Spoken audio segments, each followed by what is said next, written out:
అందం, ఆరోగ్యం, ఆత్మవిశ్వాసం అనూస్తో సాధ్యం. ట్రాన్స్ఫర్మేషన్ సర్వీసెస్ పైన ఫ్లాట్ 50% డిస్కౌంట్. అనూస్ సిన్స్ 1982. నమస్తే అమ్మా. నమస్తే అమ్మ. అమ్మ, నైట్ ఏకవస్త్రంపై పూజ చేయకూడదు అని అయితే ఎట్లయితే కాంట్రవర్సీ నడుస్తుందో, అట్లాగే తలకి టవాల్ కట్టుకొని కానీ, లేదంటే తల కంప్లీట్గా ఆరకుండా వెట్టిగా పచ్చిగా ఉన్నప్పుడు కానీ దేవుడి గదిలోకి వెళ్ళకూడదు, పూజ చేయకూడదు, నిషేధం అంటున్నారు. ఎందులో నిజమేంత? నిజమేనమ్మా. మీరు ఇందాక అన్నారు ఏకవస్త్రం అని. అది ఆడవాళ్ళకి మగవాళ్ళకి కూడా. అది అన్ని మర్చిపోతారు. ఆడవాళ్ళకే చెప్తున్నాం మనం. మరి నైట్ అన్నప్పుడు మరి నైటీ మగవాళ్ళకి కూడా. నైట్ డ్రెస్సులు ఉన్నాయిగా మగవాళ్ళకి కూడా. ఉన్నాయిగా షార్ట్లు. పూర్వం కూడా పెద్ద పెద్దవే మంచివే ఉండేవి. లాగులు పెద్దవే ఉండేవి. ఇప్పుడైతే మరి జానా బెత్తడు అందరికీ కూడా. మరి అలా ఎవ్వరైనా సరే రాత్రి పడుకున్న బట్టలతో గాని ఒక వస్త్రంతో గాని పూజ చేయడానికి పనికిరాదు. ఇక్కడ తడి బట్టల గురించి అన్నారు కదా. దేవుడికి పూజ చేసేటప్పుడు ఏ దేవుడికి పూజ చేస్తున్నామో ఆ దేవుడిని మనలో ఆవాహన చేసుకుంటాం కదా. ఏ బ్రాస్ మొహాలుగా వెళ్ళి చూసుకుంటామా? స్నానం చేస్తున్నాం కదా. స్నానం చేశాక బొట్టు పెట్టుకుని, ఆడవాళ్ళు అయితే చక్కగా పూర్వకాలం కాలికి పసుపు పూసుకుని, కళ్ళకి కాటికి పెట్టుకుని, తలలో పూలు పెట్టుకుని, తల దువ్వుకుని, అలా ఎడాపెడా పిచ్చి తలతో చేయకూడదు. తల దువ్వుకుని ముడి వేసుకుని అప్పుడు పూజ చేసుకోవాలి. ముడి వేసుకోవచ్చా అమ్మా? ముడే వేసుకోవాలి. ముడే వేసుకోవాలి. అల్లుకోవాల్సిన అవసరం లేదు. అల్లుకుంటే మంచిది, అల్లుకోకపోతే ముడైనా వేసుకోవచ్చు. అంతేగాని విరబోసుకుని చేయకూడదమ్మా. కింద అందుకే కింద వేస్తూ ఉంటారు కొంతమంది పెద్దవాళ్ళు. ముడి అంటే తడిగా ఉంటుంది తల అని చెప్పి కింద వేస్తారు. కానీ అలా తడిగా చేయకూడదు. ఎందుకు చేయకూడదు అంటే ఆరోగ్యానికి మంచిది కాదు. మొదటి ఏమిటి, ఆరోగ్యం పక్కన పెడితే కూడా నువ్వు దేవుణ్ణి నీలో ఆవాహన చేసుకునేటప్పుడు ఇలాంటి పరిస్థితిలో చేసుకుంటావా? తడితల మంచిదా? తడితలతో ఉండడం మంచిదా? కాదు కదా. జలుబు చేస్తుంది కదా. అంచేత తల ఆరాలి. తల ఆరిన తర్వాత తల దువ్వుకుని కేశ సంస్కారం చేసుకునే పూజ చెయ్యాలి. చిక్కు తలతో పాచి తలతో చేయకూడదు. తప్పనిసరిగా మామూలుగానే దువ్వుకోవాల్సిందే.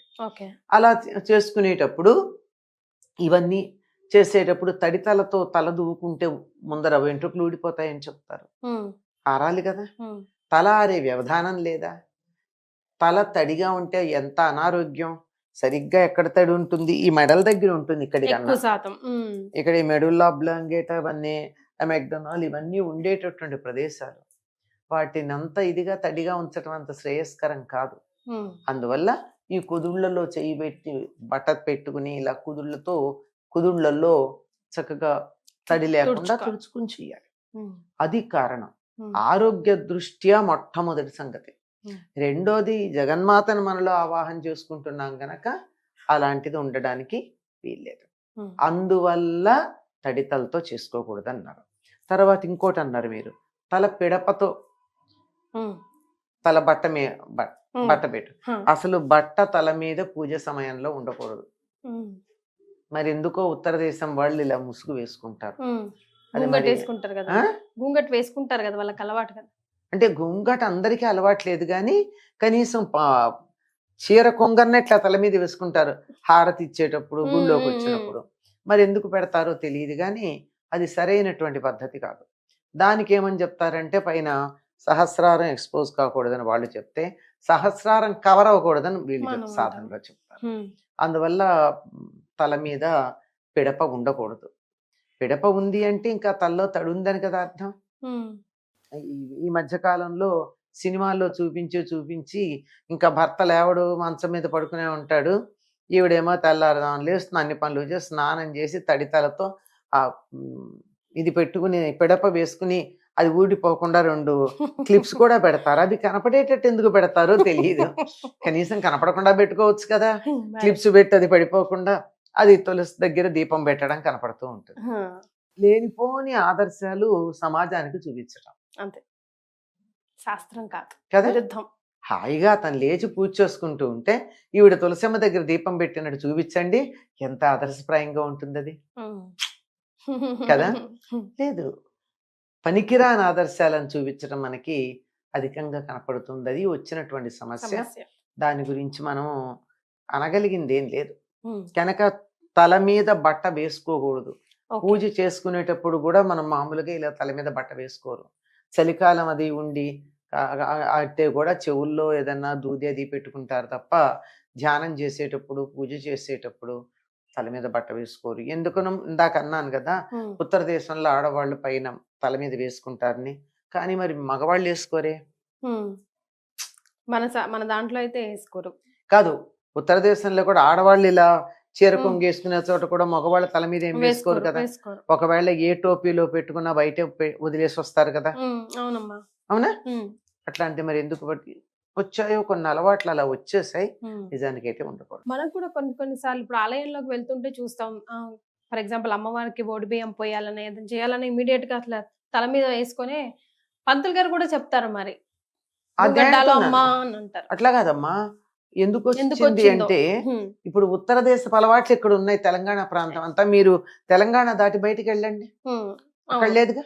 లేదు లేదమ్మా. కరెక్ట్. ఇక్కడ మహారాష్ట్ర అలవాట్లు అవి ఇక్కడ ఉండి ఇక్కడ కాస్మోపాలిటన్ ఇప్పుడే కాదు ఎప్పటి నుంచోది కాస్మోపాలిటన్. ఇటు మనకి మహారాష్ట్ర ప్రభావం చాలా ఉంటుంది హైదరాబాద్ మీద. నాడుగలుగు ఇట్లా పెడితే రాయచూర్ అది వెళ్ళంగానే మహారాష్ట్రనే కదా ఇదంతా. ఇటు పక్కకి వెళ్ళినా అక్కడ కన్నడ ప్రభావం చాలా ఎక్కువ ఉంది. కన్నడ వాళ్ళు ఏం వేసుకోరులే. ఈ మహారాష్ట్ర అట్లా నార్త్ ఇండియన్ ప్రభావం వల్ల పైగా రాజస్థానీలు ఎక్కువ మంది వచ్చి ఇక్కడ సెటిల్ అయ్యారు. ఎక్కువ మంది ఉంటారు.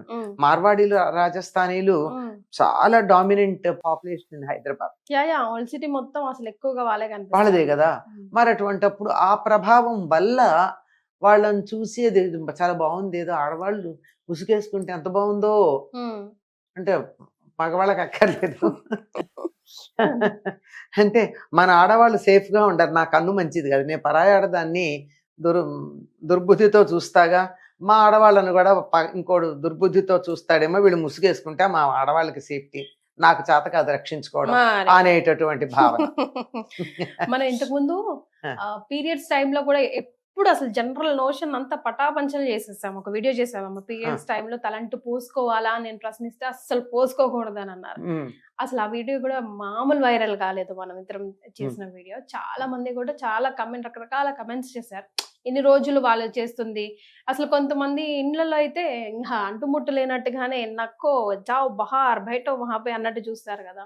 నేను స్నానం చేయలేదు, పెద్ద పెద్ద ప్రమాదం పుంజుకొచ్చింది, ఇంకా స్నానం చేయలేదు, ఆ స్నానం చేయకుండా ఇంట్లోకి వచ్చేవాడిని. అసలు చేయకూడదు అని మీరు చెప్పారు కదా. ఆరోగ్యానికి మంచిది కాదమ్మా. వీలైనంత వరకు ఎక్స్పోజ్ కాకుండా ఉండడం మంచిది. తప్పదనుకో, ఉద్యోగాలు అవి చేస్తున్నారు, టపీమని 2 చెంబులు నీళ్ళు అతి త్వరగా ఒంటి మీద పోసుకుని వచ్చేసి వీలంత వెంటనే ఒంటిని కవర్ చేసుకోవాలి. ఇంత మెటబాలిక్ యాక్టివిటీ ఎంత జరుగుతుందమ్మా. అట్లాంటప్పుడు ఈ శరీరాన్ని ఎంత భద్రంగా చూసుకోవాలి. అవునా కదా. జస్ట్ సైంటిఫిక్ గా ఆలోచించమని చెప్తున్నా. లోపల అల్లకల్లోలం జరుగుతున్నప్పుడు దీన్ని కొంచెం ప్రశాంతంగా ఉంచాలా, మనం బయట నుంచి కూడా దాన్ని హంగామా చేస్తామా? అది ఇది కూడా అంతే. ఆరోగ్య సూత్రం చాలా ప్రధానమైనటువంటి ఆరోగ్య సూత్రం. ఇంకోటి తడి బట్టతో కూడా పూజ చేయకూడదు. మరి కొంతమంది తడి బట్టల్లో ప్రదక్షిణలు అవి పొర్లు దండాలు ఆ పొరు దండాలు ఏమిటో మరి, పొరు దండాలు ఎందుకు చేస్తారో అది పెడుతూ ఉంటారు. అది ఒక్కదానికే మరి ఎందుకో చేస్తుంటారు, ఊరుకుంటాం గాని. ఒక్క తడి బట్టలతో కార్యక్రమం నిర్వర్తించేది పితృదేవతలకి తద్దినాలు పెట్టేటప్పుడు. ఇంకెప్పుడు దేవుడి పూజకి తడి బట్ట పనికిరాదు. ఉతికి ఆరవేసినటువంటి శుభ్రమైన బట్ట మంచిది. అంతే. తడి బట్టలతో కానీ, తడి ఒంటితో కానీ, తడి తలతో కానీ పూజ చెయ్యొద్దు. ఎందుకంటే పూజ చేసేటప్పుడు లోపల హీట్ నిజంగా నువ్వు మనస్ఫూర్తిగా త్రికరణ శుద్ధిగా చేస్తే బోలుడు వేడి వస్తుంది. ఆ వేడి ఈ చల్లదనం కాంబినేషన్ లో జలుబు చేస్తుంది. వాతం కమ్మడం అంటారు. అప్పుడప్పుడు వాతం కమ్మే ప్రమాదం కూడా ఉంది. ఇప్పుడు చూడండి, మనం కుండలో నీళ్లు పోస్తే ఎండలో పెడితే ఏమవుతుంది, బయటికి నీళ్లు వస్తాయి, తడి వస్తుంది. తడి వస్తే కుండలో నీళ్లు చల్లగా ఉన్నట్టు. లోపల వేడి నీళ్లు ఉన్నప్పుడు తీసుకెళ్లి దాన్ని చల్లగా బయట పెడితే ఏమవుతుంది, బదులవుతుంది కదా. పూజ చేస్తే లోపలంత హీట్ ప్రొడ్యూస్ అవుతోంది.